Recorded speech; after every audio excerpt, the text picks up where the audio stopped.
Magneto, like everyone else from his dimension, came face to face with a deadly alien virus that turned them into blood-hungry savages. He comes from Earth 2149, but his mutant origins pre-infection were very similar to that of his main universe counterpart from Earth 616. Of course, that all changed one bad day when a zombie version of the Sentry came to Earth and tore through the Avengers, infecting them with the virus. Transforming almost immediately, the zombified heroes then dashed through the city streets, completely consuming any poor human who got in their way. While the origins of the virus are quite mysterious, we get a bit of a deeper look under the veil as we see our boy Magneto aboard his ship Asteroid M. Looking upon the carnage on Earth from his monitors, the mutant expresses deep regret to his right-hand man, Fabian Cortez. It is here that we found out good old Mags had made a deal with an unnamed being to allow the zombified Sentry to come to Earth, thinking this virus would only kill humans, allowing mutants to reign free, only to discover that the plague affected both parties the same way, thus dooming the planet.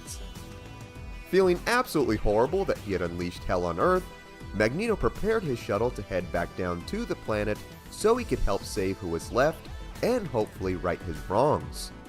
So guys, cool as Magneto is, he's kinda to blame for this whole thing. This is one bad guy plan that went a little too far. Upon arriving to the planet, Max witnessed the disease's effects firsthand when he came across his fellow rivals, the X-Men, battling an infected Alpha Flight on the ground of Professor Xavier's school. Having discovered that his longtime friend Charles Xavier had been ripped apart by the hordes, Magneto wasted no time as he summoned the closest pieces of nearby metal he could find and then whipped them into the heads of the infected Alpha Flight members, killing them right on the spot. The Magnetic Master then informed his former enemies that now was not the time to show compassion and that it was either kill or be killed. Wolverine then called the dude out for talking to them like this and asked just what he was doing here. Magneto then responded that he saved their lives and that they must now repay the favor by joining him in the fight to save who they could. Putting their differences aside, the mutants then joined together in the streets as they took the fight to the hungry hordes. Eventually, Nick Fury gathered the likes of Magneto and the other non-infected heroes he could find aboard the SHIELD helicarrier so they could strategize on how to end this threat once and for all.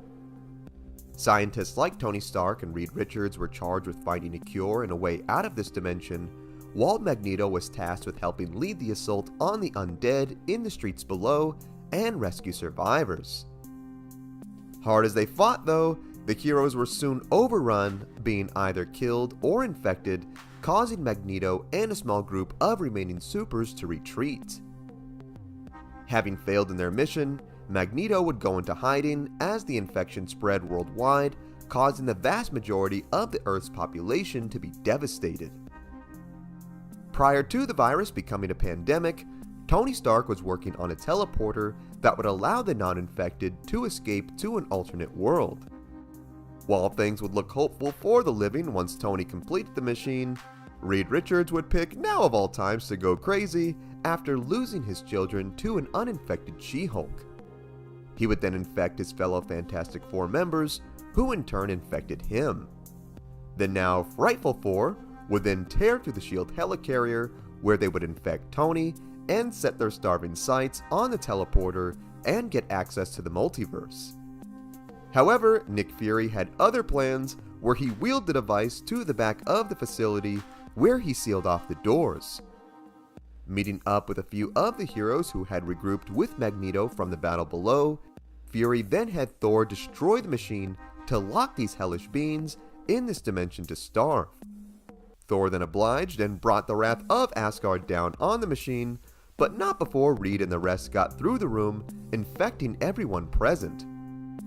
Not about to let some wrecked multiverse portal ruin his hungry little day, Reed then had the zombies bring the remaining parts of the device back to his lab, where he would work on repairing it.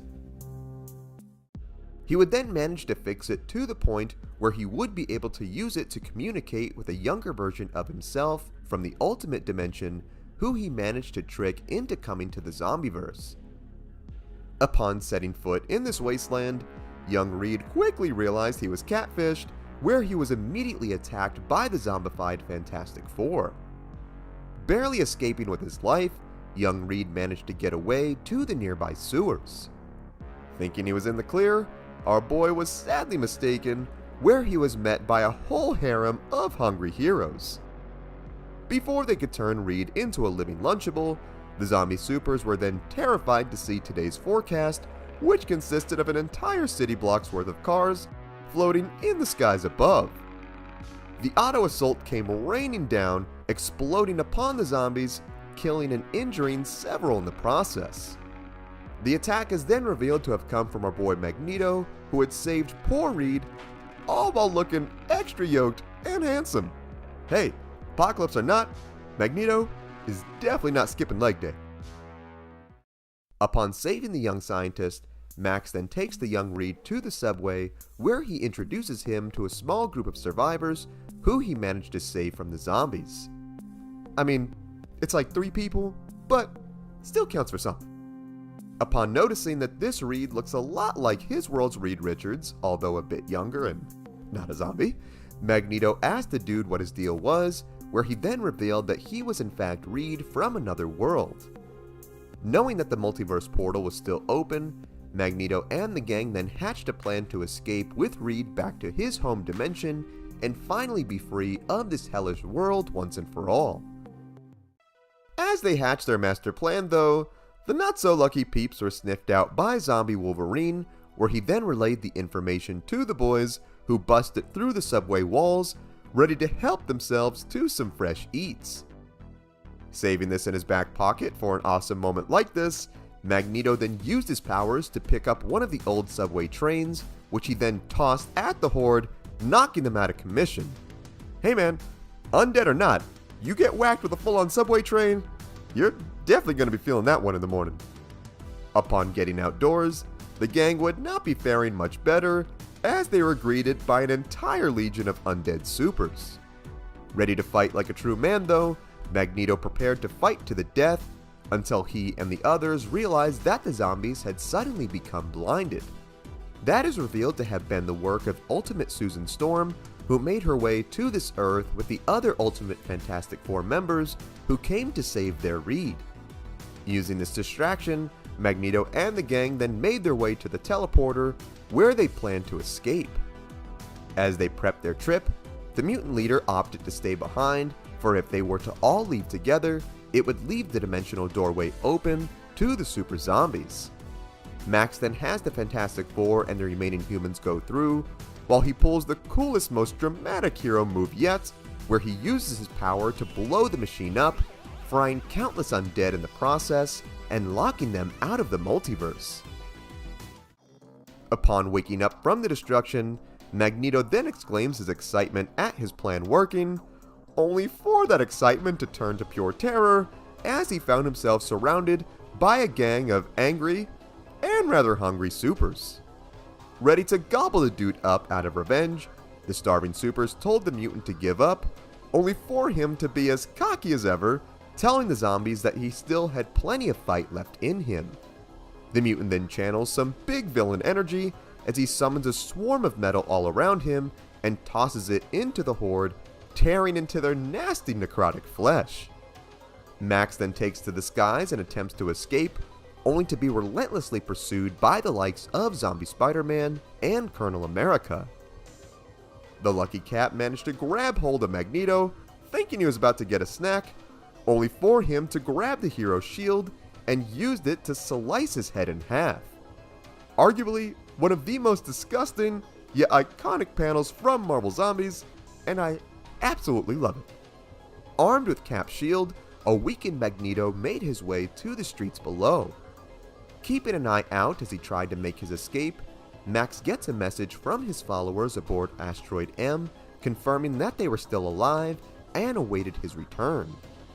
Vowing to find a way back to his people, Magneto tried to get to the sewers, only to be spotted by Zombie Hawkeye, Ready to claim his prize, Clint fired his arrow at Mags, only for him to shoot Cap's shield at the exact same moment. This Texas-style draw resulted in Magneto being struck in the side with the arrow, while poor Hawkeye was sadly decapitated. Hey, he tried, man. In the commotion, Cap managed to get his shield back, only for Max to use his power to slam Steve through a skyscraper, lodged Hawkeye's arrow through Thor's throat, and brought the rest of the building down upon Giant Man and the others. Seeing how awesome his savagery was, Magneto decided to take the time and gloat about how cool he was, only for Zombie Wasp to sneak up from behind and bit his neck out. Hey man, you want to go and emote once you get a kill, that's fine, but you gotta make sure coast is clear before you do. Being immobilized from the chonky bite, Magneto, still being cocky, wished that the zombies would choke on him.